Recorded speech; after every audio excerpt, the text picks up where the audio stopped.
सुल्तानपुर लोकसभा चुनाव में नामांकन की प्रक्रिया लगातार चल रही है। अभी विगत दिनों 1 मई को मेनका संजय गांधी ने अपना नामांकन भरा था। इसके बाद आज बहुजन समाज पार्टी से यहाँ के प्रत्याशी उदयराज वर्मा ने भी नामांकन किया है। इसी बीच कल एक निर्दलीय प्रत्याशी जो इस वक्त सुल्तानपुर 38 लोकसभा में चर्चा का विषय बने हुए हैं, उन्होंने भी अपना नामांकन भरा है। इस वक्त मेरे साथ मौजूद हैं। कैसे हैं आप? जी नमस्कार। नामांकन तो आपका हो गया? जी जी जी जी बहुत अच्छा हुआ। काफी लोग हमारे समर्थन में गए थे और फिर काफी और ज्यादा लोग जाने वाले थे, लेकिन हम उतना मतलब साधन उपलब्ध नहीं करवा पाए। क्यों? क्योंकि मैं सोचा कि जितना लेके जाएंगे उनको सुरक्षित लेके आना भी हमारी जवाबदारी थी। ये रास्ते में हमको पता है कि भीड़ के साथ में, क्योंकि बाइक वाले भी तैयार थे, 4 व्हीलर वाले भी, हम ज्यादातर 4 व्हीलर ही लेके गए थे कि वहाँ पे जाके नामांकन करके आराम से चले आएंगे, कोई अफरा तफरी नहीं होगी, इसके लिए ना किसी को कोई परेशानी होगी। और मैं गया, नामांकन भी किया और करके आया। सब लोगों का जो हमारे नामांकन में शामिल थे सबको प्रणाम है, सबको बहुत बहुत धन्यवाद। जो हमारा समर्थन कर रहा सबको धन्यवाद। और बाकी सब ठीक ठाक चल रहा, मिशन जारी है। आपके मिशन में अभी तक आप जानते हैं कि जयसिंहपुर विधानसभा से कोई भी प्रत्याशी लोकसभा तक नहीं पहुंचा, यानी लोकसभा चुनाव में उतरा नहीं है। पहली बार आप उतर रहे हैं, कोई पार्टी का समर्थन भी नहीं है, कैसे चुनाव में टिक पाएंगे आप? जी जी जी जी इसी बात पे तो मुझे गर्व है। इसी बात पे तो मुझे गर्व है कि मैं पहला प्रत्याशी हूँ, वो भी निर्दलीय, जो लोकसभा चुनाव का पर्चा दाखिला किया हूँ।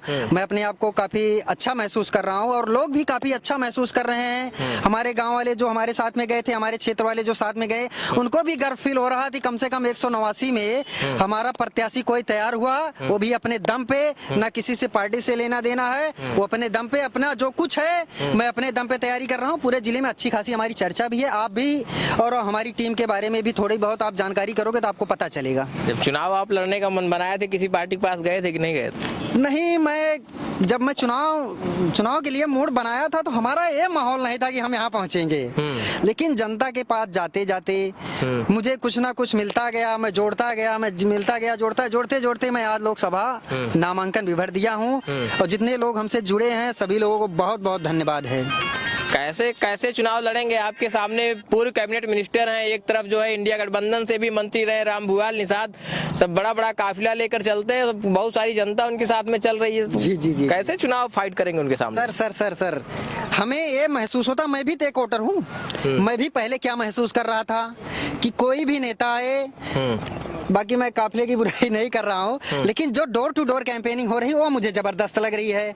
मुझे काफिले में चलने में वो मजा नहीं है जो डोर टू डोर है। मैं किसी के घर पे जाता हूँ, गाड़ी रोकता हूँ, नमस्ते करता हूँ, प्रणाम करता हूँ, उसके घर में जाके बैठता हूँ, अच्छे से बातें होती है। मैं चुनाव के बारे में बताता हूँ, मैं लड़ने वाला हूँ, ऐसी बातें हैं, मैं लोकसभा प्रत्याशी हूँ। आज के समय में चुनाव का माहौल बदल गया ना, आप जानते हैं कि जिसके साथ जितनी भीड़ चलती है लोग उसको उतना बड़ा नेता मानते हैं। जी जी जी जी जी मैं इसी बात पर मैं चुनाव ही लड़ रहा हूँ। यही तो हमारे मेन मुद्दे हैं कि आप काफिले के पीछे मत जाइए, आप देखिए आपके क्षेत्र का कौन है, आपके नेता कौन करीबी है, निर्दलीय है तो हमें ये दिक्कत है। आपको ये दिक्कत नहीं है कि आपको कोई प्रत्याशी चुनने की जरूरत नहीं है। आपने देखा विगत दिनों में कितना सस्पेंस बना था कि ये चुनाव लड़ेंगे, भलाने चुनाव लड़ेंगे, धमाका। लेकिन आपको हमारे आने के बाद आपको चिंता करने की जरूरत नहीं है। अगर आप लोग आशीर्वाद दोगे तो भविष्य में भी कभी कोई चिंता नहीं होगी। विकास कार्य में जितना हो सकेगा उतना हम करवाएंगे। ये चुनाव के बाद भी हमारा, आप एक निर्दलीय प्रत्याशी हैं, न सूबे में आपकी सरकार रहेगी न केंद्र में आपकी सरकार रहेगी,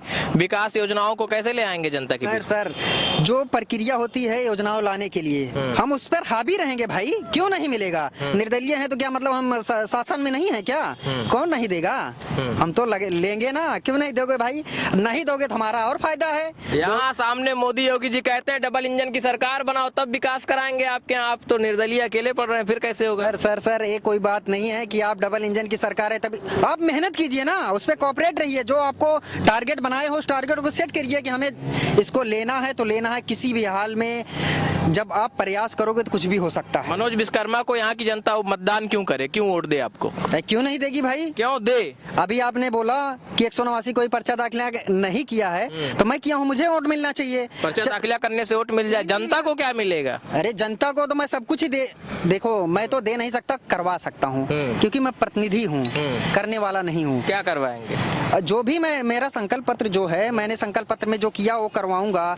जैसे कि अभी देखिए हमारे क्षेत्र में एक छोटा सा कांड हो गया है, ये गुड़बड़ वाला मैटर, आप जानते होंगे, आप भी गए थे। इसमें अभी देखिए कि अभी तक जो अपराधी था वो पकड़ा नहीं गया। इतने दिन है, वो माँ बेटे सब परेशान हैं, सब ऐसा मैटर है। लेकिन अगर मैं रहता तो मैं प्रशासन को बोलता। अभी जिस चुनाव के ही दौरान मैं बता रहा हूँ, परसों की बात है, नामांकन के 2 दिन पहले मेरे पास रात में 12 बजे पुलिस आई तो बोली कि जो है आप नामांकन वो सीट खरीदे हैं, मतलब कि निर्वाचन कापी।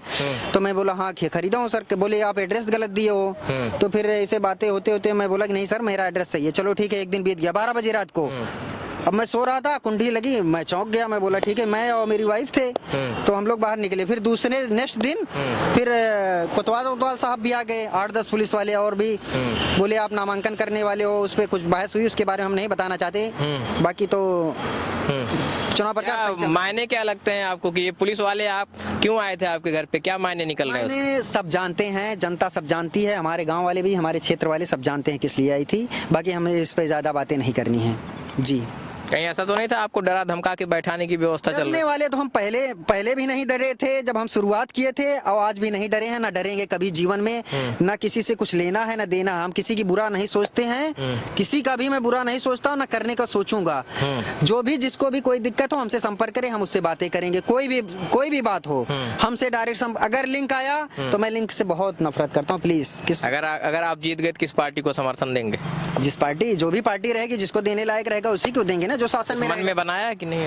अभी मन में कहाँ बनाएंगे, चुनाव होने तो उसके बाद मन में बनाया जाएगा ना। नहीं है कि आप विरोध करते करते फिर उसी दल में शामिल हो जाएंगे जिसका विरोध करके चुनाव जीतेंगे? नहीं, हमें विरोध किसी का नहीं, हमें विरोध है हमारे क्षेत्र का विकास का। हम किसी का विरोध नहीं कर रहे हैं। तो विकास का विरोध कर रहे हैं आप? नहीं, विकास करें, विकास हो उसका विरोध कर रहे हैं आप? विकास हमारे क्षेत्र में ओनली विकास होना चाहिए। मैं पार्टियों का क्यों विरोध करूंगा भाई? जो भी जैसे हैं सब अच्छे हैं, लेकिन हमारा काम है क्या है कि हम अपने जिले का विकास चाहते हैं। जैसे हमारे में क्या देंगे जल्दी अभी जैसे रोड वाली समस्या हो गई, गौ वाली, शिक्षा, रोजगार, स्वास्थ्य, किसान। अगर मैं जीत के आता हूँ, हर बाजारों में शौचालय की बहुत सख्त जरूरत है। अगर मैं जीत के आता हूँ, जिले में स्टेडियम बनवाऊंगा। ऐसे बहुत कार्य हैं। स्पोर्ट स्टेडियम ऑलरेडी है, पहले से ऑलरेडी है। अंतरराष्ट्रीय स्टेडियम की मैं बात कर रहा हूँ सर। स्वागत है। और आगे और सारी जो लोगों को दुख तकलीफ होगी उसके बारे में सुनना चाहेगा। जिसको कोई परेशानी हमसे संपर्क करेगा। हमारा ऑनलाइन हमेशा के लिए सोशल मीडिया पे हमारा नंबर 1 अपडेट रहेगा एनी टाइम। और अगर हम जीत के आते हैं कि हेल्पलाइन भी चालू करेंगे, हर क्षेत्र में हेल्पलाइन नंबर रहेगा, जिससे कि हम जो भी होगा हम उसके बारे में विचार करेंगे और अच्छा से अच्छा प्रदर्शन करेंगे। अभी तक किसी पार्टी का ऑफर नहीं आया कि मनोज विश्वकर्मा जी बैठ जाइए, कहाँ वोट काट रहे हैं हमारा? नहीं, ऑफर नहीं आया, लेकिन टिकट के लिए ऑफर बहुत आ रहे हैं, अभी भी आ रहे हैं। आज हमें एक पार्टी ने बोला कि सर आप तो निर्दलीय पर्चा दाखिला किए, एक पर्चा हमारे नाम पर भी दाखिल कर दीजिए। मैं बोला सर एक तो मैं वैसे ही टेंशन लेके चल रहा हूँ अपना वाला, मैं ज्यादा टेंशन नहीं लेना चाहता हूँ। कौन पार्टियां हैं जो आपको टिकट देना चाहती थी? आई थी समझदार पार्टी थी। समझदार पार्टी? जी, ऐसे लोकल पार्टियां बहुत सारी बनी हुई हैं। अभी कोई नासमझ पार्टी होगी, कोई समझदार पार्टी होगी तमाम। और फिर एक पार्टी थी भारतीय नवक्रांति पार्टी, उसका चुनाव निशान था पेन ड्राइव। और एक जो अभी समझदार पार्टी बता रहे थे, उनका चुनाव निशान था समझदार पार्टी का चुनाव सिलेंडर था। और ऐसी कई पार्टियां हैं, अभी हैं, मोबाइल में है, मैं देखता। सिलेंडर बड़ा महंगा हो गया, याद आया मुझे, सिलेंडर बड़ा महंगा हो गया। सिलेंडर बहुत महंगा हो गया है, इस पर भी बातें करेंगे अपने चुनाव के बाद। बात करेंगे या कुछ समाधान भी करेंगे? समाधान क्यों नहीं होगा भाई? करेंगे समाधान देखिए, मेन हो गया तो समाधान सस्ता करने का है। जी, कुछ विजन है आपके पास सस्ता करने? जी, विजन हम निकालेंगे, अभी सोचेंगे नहीं, निकालेंगे। अच्छा, निकालेंगे। जी, अभी कुछ तैयार नहीं है? कुछ तैयार करेंगे चुनाव। और अब ये बेरोजगारी बहुत बड़ा मुद्दा है। अभी छोटी सी मैं बात बता रहा हूँ आपको कि हमारे गांव में सिर्फ मैं अकेला एक युवा हूँ जो गांव में प्रचार कर रहा हूँ। मैं इसके लिए चुनाव लड़ रहा हूँ, सीधी बात है।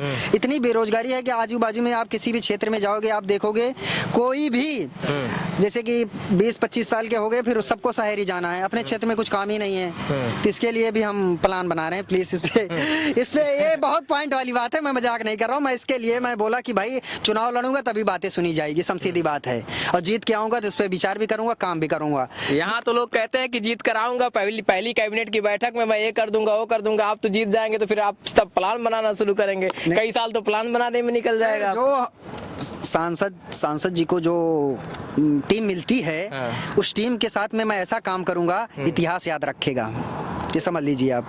चलिए, मनोज विश्वकर्मा जी है, निर्दलीय प्रत्याशी है। नामांकन इनका जो पर्चा है इन्होंने सुल्तानपुर में भर दिया और कल ही जाके इन्होंने नामांकन करा है। अब इसके बाद जो है तमाम मुद्दों पर ये बातचीत कर रहे हैं, कह रहे हैं बेरोजगारी भी दूर करेंगे, महंगाई भी कम करेंगे। अब कैसे करेंगे, क्या विजन होगा, चुनाव जीतने के बाद ही बता पाएंगे। हालांकि अभी कोई ऐसा रोड मैप तैयार नहीं है। फिलहाल 189 सदर विधानसभा जो है वहाँ से इकलौते ऐसे प्रत्याशी हैं जिन्होंने निर्दलीय के रूप में नामांकन किया है। अब जनता इनको कैसे जिताएगी, किस तरीके से इनके विजन को देखती है, ये तो